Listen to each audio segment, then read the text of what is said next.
আজকের ভিডিওতে আমরা স্ট্রিং ডেটা টাইপ নিয়ে আলোচনা করব। আমরা already floating point number, integer এগুলো নিয়ে আলোচনা করেছি, এই টাইপগুলো নিয়ে। এবার আমরা দেখব স্ট্রিং ডেটা টাইপটা ঠিক কিরকম। আমরা এটা নিয়েও অল্প আলোচনা করেছিলাম যে ডবল কোট বা সিঙ্গেল কোটের মধ্যে আমরা যখন একটা টেক্সট লিখছি সেটা একটা স্ট্রিং। তো এটাকে আমরা প্রোগ্রামের মাধ্যমে দেখব এবং স্ট্রিং এর যে প্রপার্টিজ গুলো রয়েছে, পাইথন যে ধরনের স্ট্রিং অ্যাক্সেস করার জন্য এবং স্ট্রিং ম্যানিপুলেশন করার জন্য আমাদেরকে যে প্রপার্টিজ গুলো দিচ্ছে সেইগুলো নিয়ে আমরা জানব। তো জুপিটার নোটবুকটাকে আমরা লঞ্চ করছি।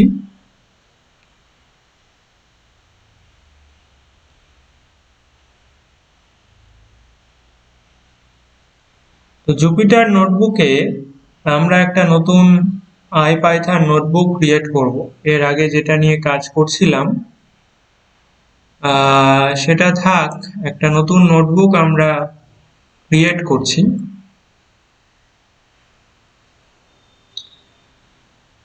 সিলেক্ট পাইথন 3 এবং এই নোটবুকটার একটা নাম দিচ্ছি যে স্ট্রিং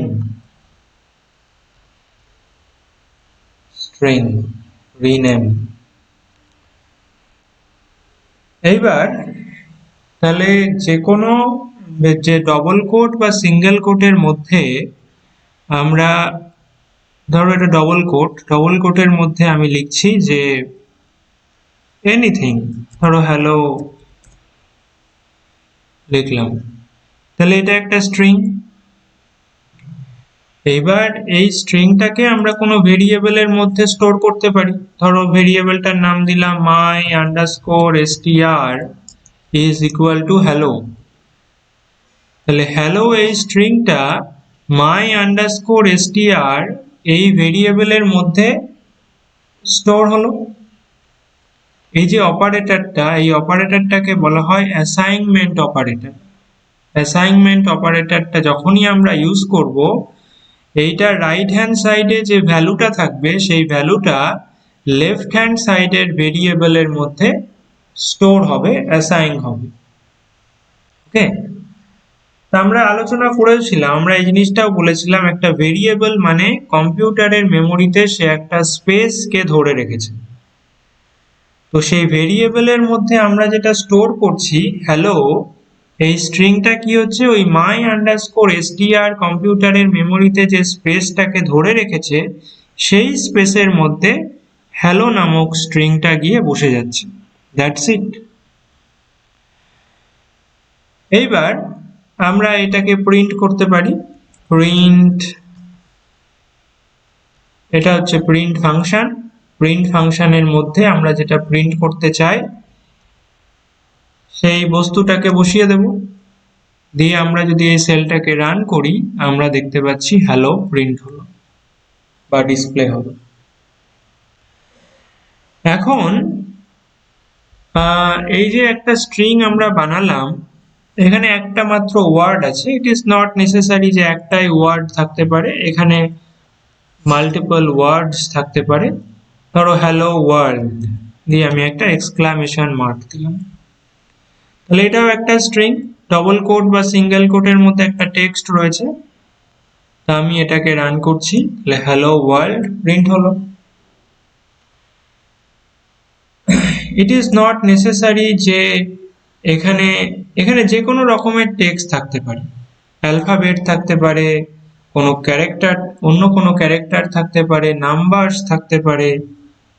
ওকে, তো এটা হচ্ছে স্ট্রিং।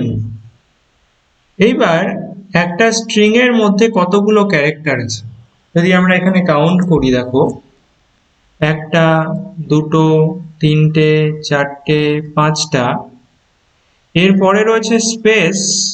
স্পেসও একটা ক্যারেক্টার, তাহলে স্পেসকে নিয়ে ছটা, 7, 8, 9, 10, 11, লাস্টে 12। তাহলে 12টা ক্যারেক্টার আছে। তাহলে একটা স্ট্রিং এ যতগুলো ক্যারেক্টার থাকবে সেটাকে বলা হয় স্ট্রিং এর লেন্থ।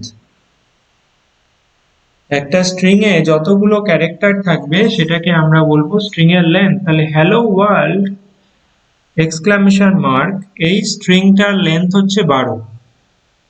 বা মাই আন্ডারস্কোর str, এই ভেরিয়েবলটা, এটা তো একটা স্ট্রিং টাইপ ভেরিয়েবল, কারণ এর মধ্যে আমরা স্ট্রিং ডেটা স্টোর করছি। তাহলে এই ভেরিয়েবলটার যদি আমরা লেন্থ প্রিন্ট করতে চাই, লেন্থটাকে জানতে চাই, তাহলে লেন্থ কত? 12।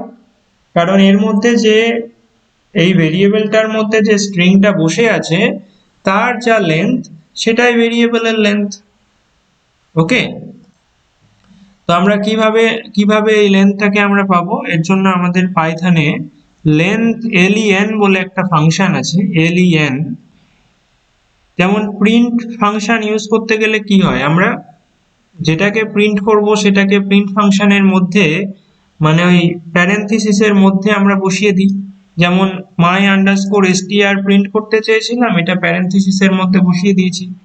সিমিলারলি আমাকে যদি এটার লেন্থ জানতে হয়, তাহলে এটাকে আমরা লেন্থ ফাংশনের মধ্যে আমরা বসিয়ে দেব। ওকে, এবার এটাকে আমি যদি রান করি তাহলে কি হলো? 12। আমরা 12 পেলাম, বিকজ 12টা ক্যারেক্টার ছিল। ওকে, তো এটা হচ্ছে লেন্থ ফাংশন, যেটার মাধ্যমে একটা স্ট্রিং এর লেন্থকে আমরা প্রিন্ট করতে পারি। এইবার ধরো লেন্থ ফাংশনের আরেকটা এক্সাম্পল দিই। লেন্থ ফাংশনের মধ্যে আমরা ভেরিয়েবল নেমটাকে যেমন লিখতে পারি, আবার একটা স্ট্রিং কে ডাইরেক্টও বসাতে পারি, তাতেও কোনো অসুবিধা নেই।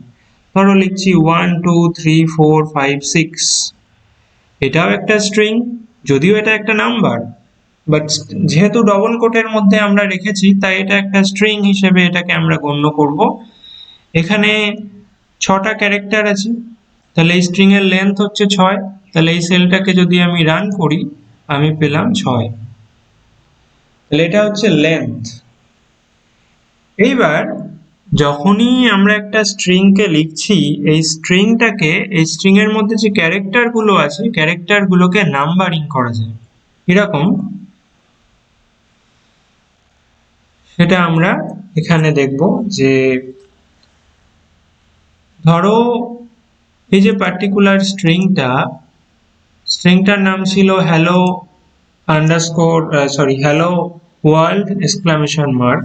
স্ট্রিংটাকে আমি একবার লিখে নিচ্ছি, H E L L O hello space দিয়ে ওয়ার্ল্ড, ডব্লিউ ও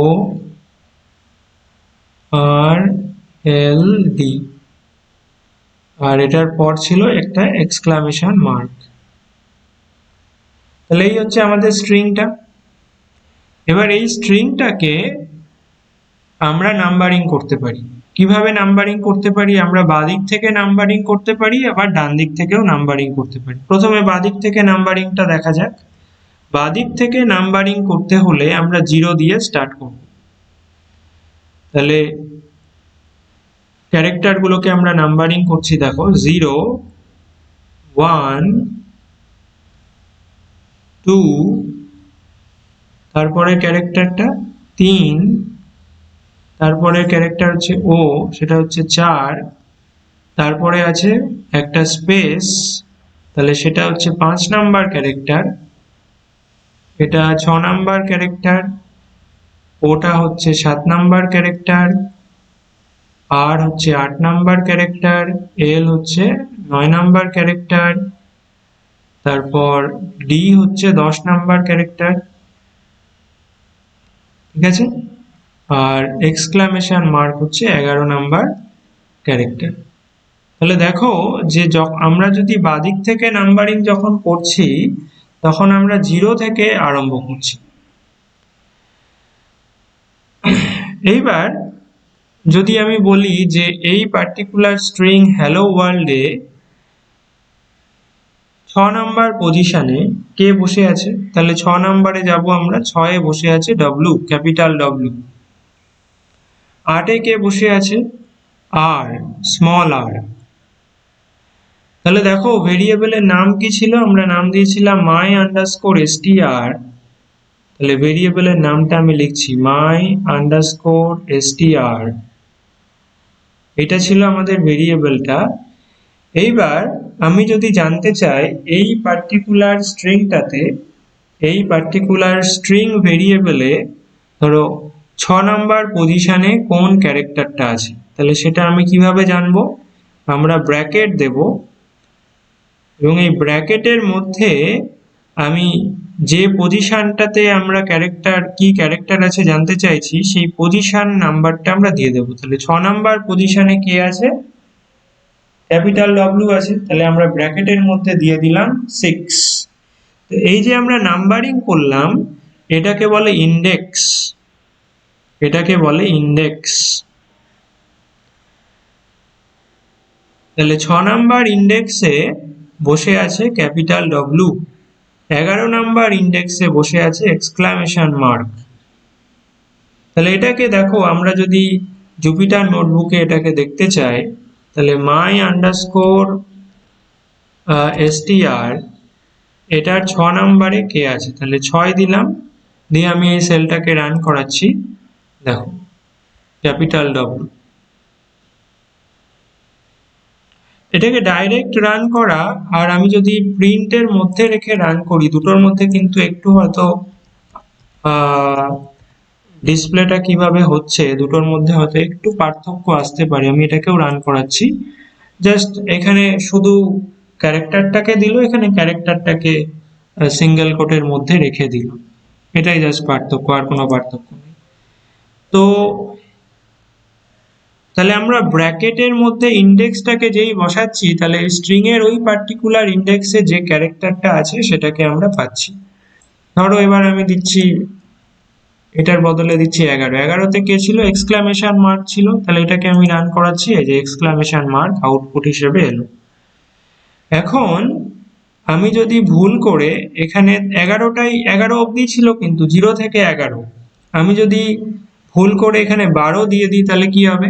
12 দিয়ে আমি যদি এটাকে রান করাই তাহলে 12তে যেহেতু কেউ নেই, আমার ইন্ডেক্সের রেঞ্জটা 0 থেকে 11 পর্যন্ত ছিল, আমি ভুল করে দিয়ে দিলাম 12, তাই আমাকে একটা এরার দেখাচ্ছে, ইন্ডেক্স এরার, বিকজ ওই ইন্ডেক্সটা তো ডাজ নট এক্সিস্ট। 0 থেকে 11 অবধি ইন্ডেক্স হচ্ছে এক্সিস্ট করছে, 11-র পরে কিন্তু কোনো ইন্ডেক্স আর এক্সিস্ট করছে না, তাই ইন্ডেক্স এরার পেলাম যেখানে বলছে string index out of range, 0 থেকে 11 রেঞ্জের বাইরে আমরা চলে গেছি, তাহলে এরার প্রিন্ট হলো। তাহলে এই হচ্ছে আমাদের basic idea, basic concept of strings in Python. আরো একটা জিনিস বলা যায় যে স্ট্রিংটাকে তো আমরা বলছিলাম সিঙ্গেল কোট বা ডবল কোটের মধ্যে লেখা যায়, আবার যদি আমরা মাল্টি লাইন স্ট্রিং যদি আমরা বানাতে চাই তাহলে কিন্তু আমরা ট্রিপল কোটের মধ্যে, মানে 3টে কোটের মধ্যে সেটাকে রাখবো। Okay, we shall see that in the next video. Okay.